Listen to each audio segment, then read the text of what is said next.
Hey everyone, I'm Armor Gaming, welcome back to my channel and welcome to Monster Analysis. Up for analysis today is Duska Aura. Duska Aura used to be a superhero like her sister Luxa Aura, but one day Maleric cast a control spell on her and now she's possessed by his evil powers. Duska Aura has become a very dangerous puppet. And so here we have Duska Aura, the newest and latest Dark Legendary monster, what was once a good monster turned evil by the likes of Maleric. And so Duska Aura is the sister to Luxa Aura, and so as you can imagine they have pretty similar skills, or at least that's what you would expect. Duska Aura is a dark legendary monster and currently there's 50 of them, so there's so much competition there. But aside from that, she's also in the Superheroes book, the Evil Legions book, and the Female book. So she has some hefty competition in the books she's in, as well as her own individual elements. With that being said, let's get into analyzing her stats. First off, her power is 3,267, and this puts her tied for 35th place with Legion. So once again, there's 50 Dark Legendary monsters, and her power stat is tied for 35th place, but her power stat doesn't matter too much because, as I mentioned, she's not an attacker. She's really more like her sister, a support monster. However, more specifically, Duska Aura, you're going to see, is more of a healer, a dark healer. Very interesting. Her life stat is 27,747, which puts her tied for 30th place with Montauk Creature. So her life stat, her power stat, not that great, but as for her speed stat, she has 3,454, which in the Dark Element puts her tied for 20th place with monsters like Samael the Disease Spreader, Hyrule Delior, Will Razorface, and Fenrir. So even though it's tied for 20th place, the speed stat itself, it's actually the 7th highest. It just so happens that there are so many dark monsters that have a base speed of 3476 and 3465, and even quite a few with 3498, 3531, 3542, so there's just so many dark monsters. But again, overall, the Dark Monster is tied for 20th place, the speed stat itself, it's 7th highest. But the reality is, as I mentioned, she's more of a supportive monster, so her speed stat, it doesn't matter too much. The good thing is she isn't terribly slow. In fact, with a healer, you kind of want her to go last, because you want her to heal after your monsters have been damaged if they were damaged. So 3454, this is actually slightly higher than your average attacker. So more often than none, if you do manage to get a turn with Duska Aura, it's gonna be before your attacker. And then your attacker, if you get hit afterwards, well, you're going to have to heal on the following turn with Duska Aura.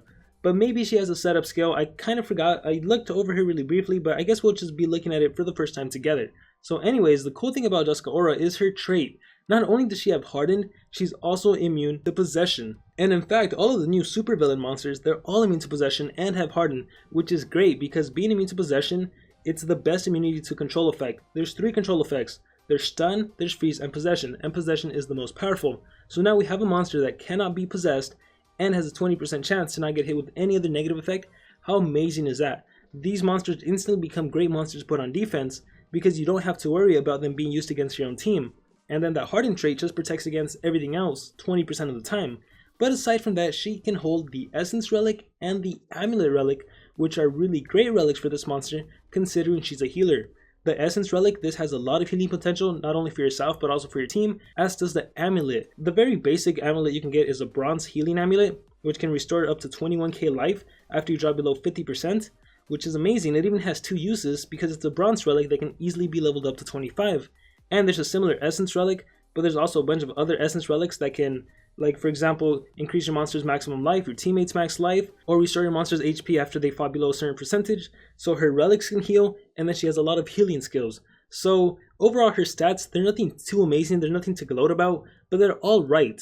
What makes her really great are the relics, the fact that she can heal and recover life with just relics, and then just wait till you get into the skills. So with that being said, let's talk about her ultimate skill, Dark Phenomena. Removes all negative status effects from all of your allies, heals allies by 100%, applies double damage and stamina regeneration to all of your allies. Wow, talk about pretty much a full reset. Every negative effect your monsters may have is completely gone, they heal by 100%, they get double damage, and they get stamina regeneration. So it essentially is a reset. Your stamina won't be back to 100%, but stamina regen will give you just about enough stamina to do whatever attack you want, and you're going to have double damage, you're going to be full of life. Your negative effects are gone. If you had blind, dazed, total blind, if you were stunned, frozen, anything, that's completely gone. It's a truly great supportive ultimate. The only thing that could have been better is if it gave you increased accuracy, that way you didn't miss your next attack. But I mean, that's just asking for too much, right? In terms of what this ultimate does, it is really great for a support ultimate. And with that said, let's talk about Skills Group 1. I normally don't talk about Skills Group 1, but I do want to go over it briefly. So we have Dimming Light, which applies negate healing to one enemy target. We have Mysterious Somber, which applies reverse healing. If for some reason you wanted to decide between one of these skills, I think it's pretty obvious. Go for the reverse healing, not the negate healing, because negate healing just makes it so their heal is 0, whereas reverse healing makes it so they actually lose HP points when they try to heal. Aside from that, we also have Gloom, and Gloom heals one ally by 30%. It has no cooldown, meaning if you get hit with cooldowns activated, you can spam the skill as much as your stamina will allow. So the only reason I wanted to talk about these skills were for the fact they have no cooldown, and if you get hit with cooldowns activated, and just about every single element has some monster that can do cooldowns activated, it's something you can do, right? You got to be prepared for every single thing in Monster Legends. So that's skills group 1, and with that said, let's talk about skills group 2. Intimidating Dusk deals heavy dark damage to an enemy, heals all allies by 20%, 45 damage, 22 stamina cost, 1 turn cooldown, so you can probably use this more than once, and heals all of your allies by 20%. So I'm going to come back to this skill. Moving on, we have Horrifying Eventide. Deals low dark damage to enemies, applies regeneration to allies, requires cooldown. 15 damage, 22 stamina cost, 2 turn cooldown, regeneration to all of your allies. What do you notice? This monster doesn't really pack a punch, 45 damage here, 15 damage here. However, the stamina cost isn't too much, and the cooldowns, they're really not a lot. 1 turn cooldown, 2 turn cooldown. Like I said, this monster is supportive, she's a healer. You've already seen 2 healing skills. Let's move on to Better Than Twilight, another healing skill. Deals low special damage to all enemies, heals all allies by 30%, requires cooldown. 15 damage, 25 stamina, 1 turn cooldown, and this time it's a heal by 30%. The interesting thing about this skill is that right here it says it targets a single enemy, the description says it's an AoE, and then it's 100% accuracy. So maybe it's 100% accuracy AoE, maybe it's a single target 100% accuracy, but again, it doesn't really matter because she's not an attacker. 15 damage, very little, her power stat, very little. The cool thing here is we have a 30% heal to all of team on a 1 turn cooldown, and we have a 20% heal on a 1 turn cooldown. So you can rotate these skills and every single turn heal your whole team by X amount of HP depending on the skill you use, and also the stamina cost very low. So we'll come back to skills group 2 after we discuss skills group 3. And the first skill we have in skills group 3 is a really amazing supportive ultimate, Creepy Sundown. Applies double healing to all allies, applies precision to all allies, no damage, no stamina, no cooldown. So what makes this skill really great is that it's a setup skill, and normally I am so against setup skills. However, when a setup skill doesn't require any stamina and doesn't require any cooldown, it is a really great skill to use in your arsenal, because if you so happen to get hit with cooldowns activated, you can set up for your healing next turn, especially when your healing only has a 1 turn cooldown. So even if you do get hit with cooldowns activated, you actually have a healing skill you can utilize on the next turn. And in this case, this 20% heal, Intimidating Dusk, it's actually going to be 40% because you also gave yourself double healing for the next 3 turns. So I actually am a fan of Creepy Sundown because of the double healing and also for the increased accuracy. So once again, it's a setup skill. So on the next turn, your monsters aren't going to be missing their attack if they can use an attack if you were to get hit with cooldowns activated. So as much as I don't like setup skills, I actually am a huge fan of Creepy Sundown. With that being said, moving on to Scary Nightfall, deals moderate dark damage to one enemy, applies regeneration to all allies.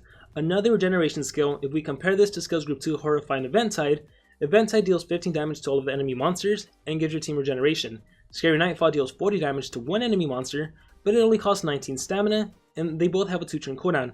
Personally, if you're deciding on one regeneration skill, I think Scary Nightfall is easily the way to go. It costs 3 less stamina, and heck, who knows, that might come in handy, and it deals a little bit more damage. Not that damage is that significant, but 15 damage AoE, that's just not important at all. So run Scary Nightfall, don't even worry about Horrifying Eventide. And then the last skill we have on Duska Aura is Spooky Sunset. Deals moderate dark damage, heals all allies by 45%. I think this is the first time we've seen 45%. It deals 35 damage, only costs 18 stamina, has a low 2 turn cooldown, and can you just imagine if you run Creepy Sundown and on the next turn do Spooky Sunset? That's a 90% heal, that's almost 100. Your monsters are pretty much going to go back to full health. So what does this monster have in her arsenal? She has a 45% team heal, she has a 30% team heal, and she has a 20% team heal. She has a lot of healing potential. My personal recommended skill set for this monster would be to run Better Than Twilight, Creepy Sundown, Spooky Sunset, and Scary Nightfall.